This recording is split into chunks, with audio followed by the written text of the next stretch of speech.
Fala pessoal, tudo bem?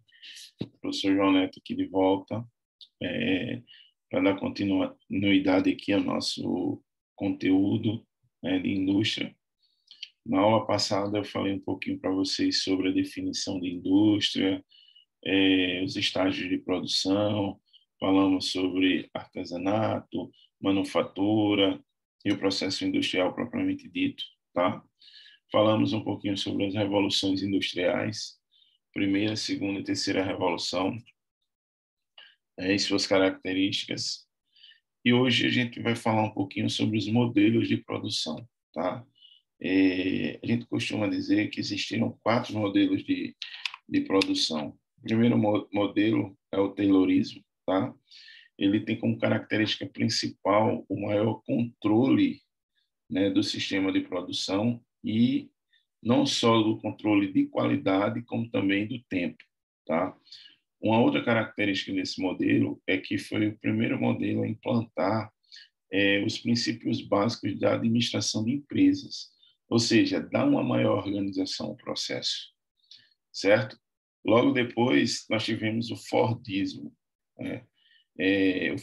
O Fordismo tem como característica básica a produção mais rápida, né? E em série, ou seja, em larga escala, porque como dentro do processo industrial o principal objetivo é obter o lucro, então com a maior produção, maior o lucro obtido dentro do processo, tá? Tem uma outra característica que é uma hierarquia dentro do processo, né? Você tem uma organização maior com hierarquias que comanda cada etapa da produção e com isso há uma forte segmentação das tarefas realizadas. Cada pessoa faz um determinado tipo de tarefa e depois junta os esforços para se ter um produto final, certo?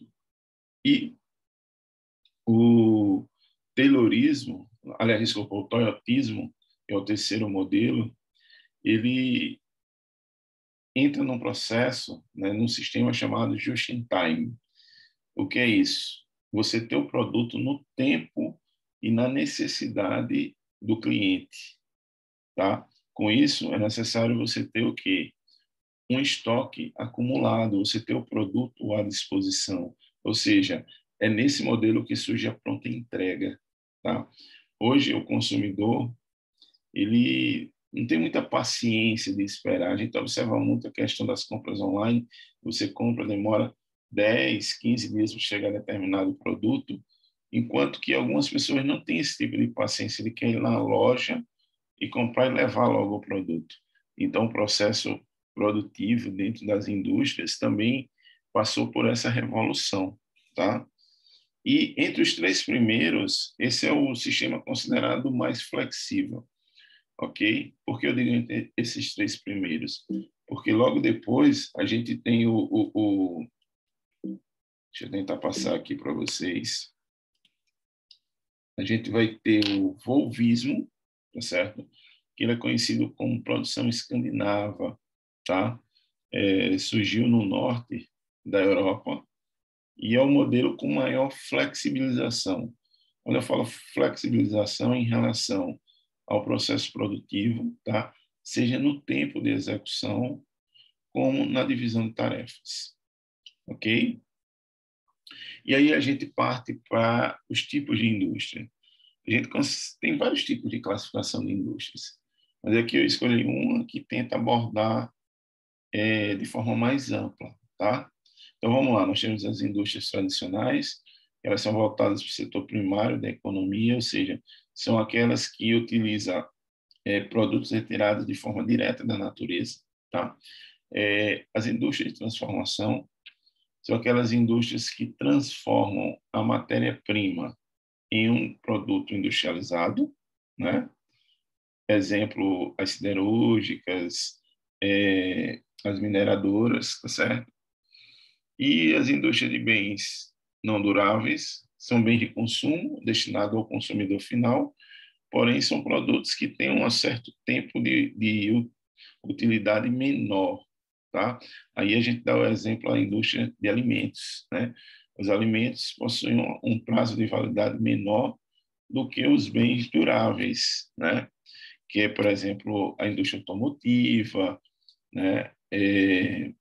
A indústria têxtil, tá certo? E a outra classificação, outro item dessa classificação são as indústrias de bem de capital.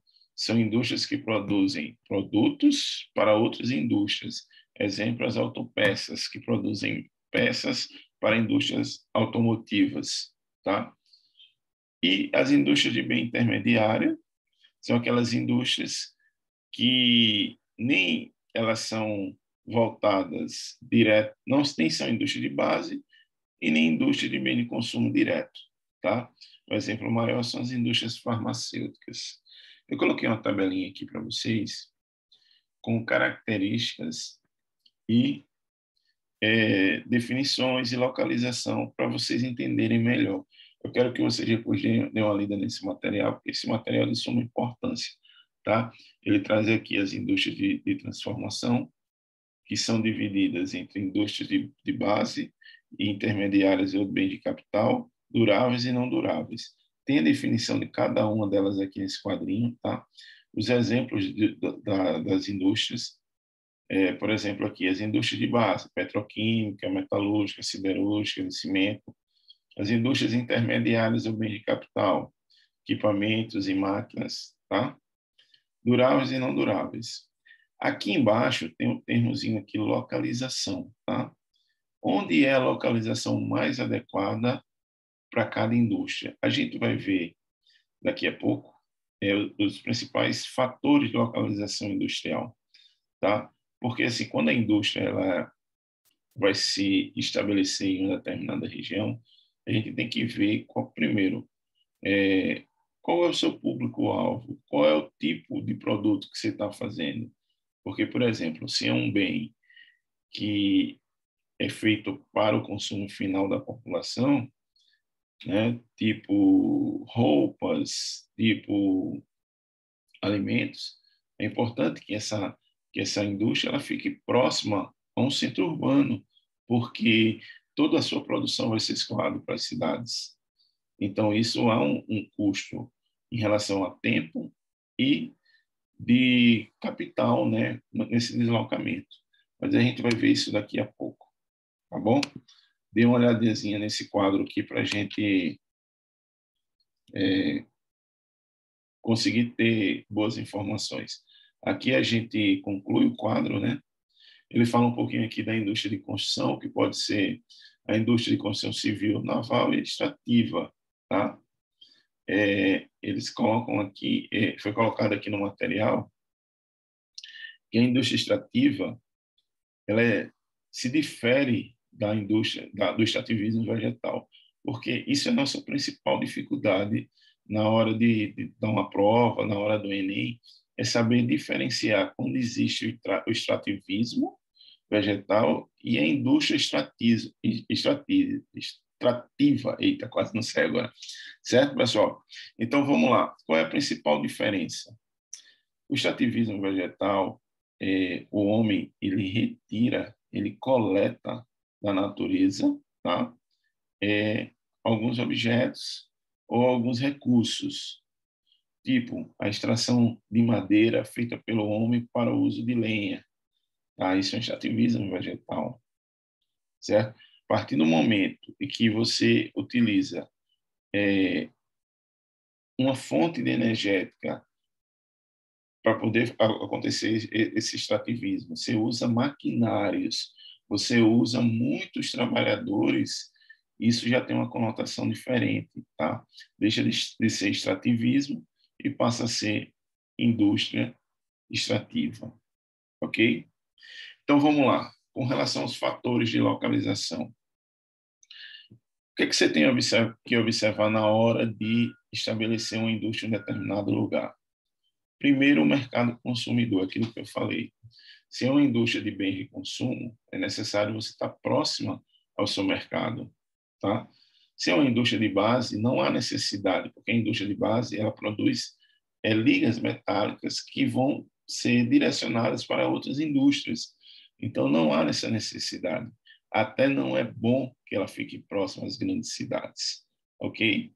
Mão de obra, por exemplo, Existem indústrias que necessitam de uma mão de obra mais qualificada.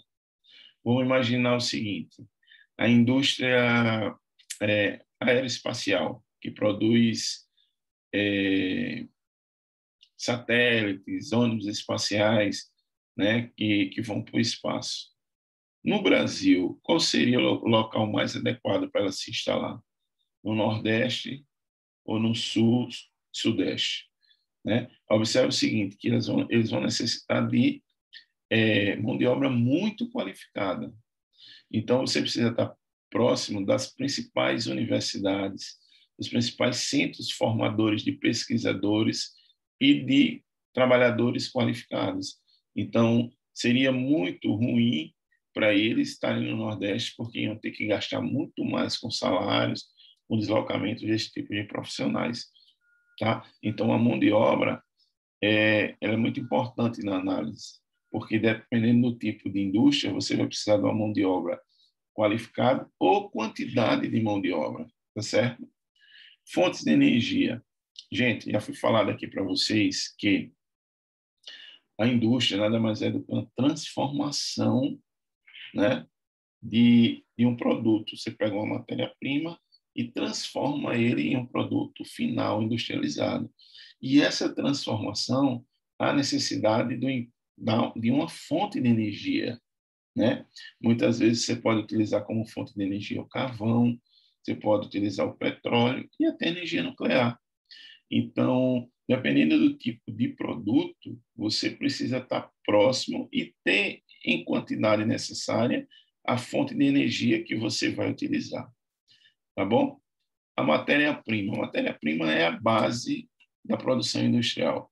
Porque quando eu falo que é a transformação de uma matéria-prima, você precisa ter matéria-prima.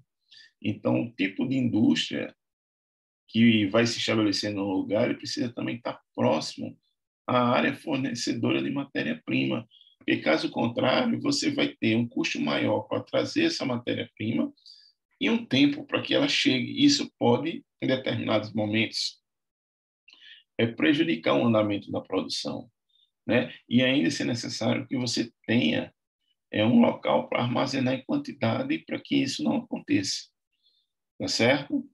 O transporte, né? Porque você precisa de escoar a sua produção. Você precisa também trazer os seus funcionários para a empresa. Então, você precisa ter uma rede de transporte que seja adequada ao seu tipo de produção.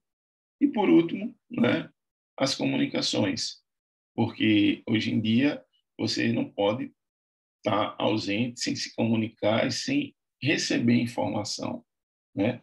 Com o advento da internet e dos telefones móveis, hoje em dia basta você estar num lugar em que você tenha acesso a esse tipo de tecnologia, porque a internet acaba facilitando essa interligação, tá? E ainda existem alguns fatores que podem contribuir para o sucesso da atividade industrial, que aí estão ligados à questão de governo, tá? Alguns governantes eles dão subsídios para que assim as indústrias elas se estabeleçam em seu território. O que é subsídio? Subsídio é quando você deixa que aquela empresa deixa que ela não pague alguns impostos, tá?